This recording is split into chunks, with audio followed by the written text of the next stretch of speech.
Angela, following our discussion of beliefs and feelings, I'd like to ask you how one evaluates these things, or how one knows oneself in this sense. I feel often we don't acknowledge that we have a belief system.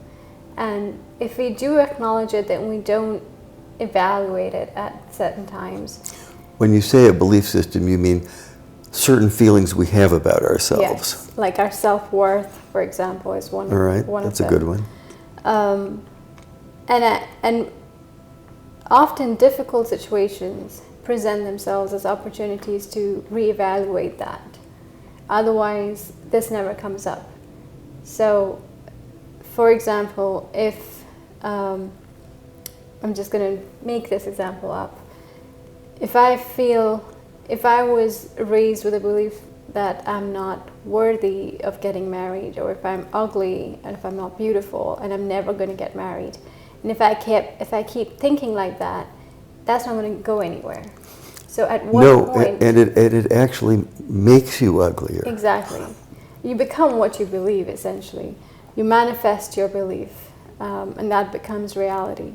So, but if I don't challenge that belief, even for a second, even for a split moment when you're sitting by yourself and say, what if I'm not ugly? What if I am worthy of getting married to someone really nice?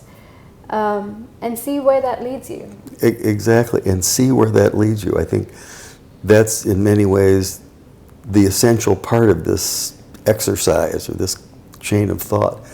If you have a belief that, let's say, I'm worthless, I don't really have much intrinsic worth, rather than wallow around in that belief, one can test it. Mm-hmm. And the way to test it is to take the opposite point of view and to put that into some kind of action and see what happens, and then see how you feel about it. If I feel like I'm not worth much, then next thing I'm going to do is I'm going to take the belief that I'm really valuable and I have some contribution to make and some role to play, and I'm going to take that belief and let it lead to some action. Having a relationship, getting a job, going to school, taking training, acquiring a new skill, exactly. And then see if that works and see how I feel about it. But without that kind of litmus test, it's just a belief. Yeah. But if you're willing to test it by challenging it and taking the opposite point of view, you might really learn something. Exactly.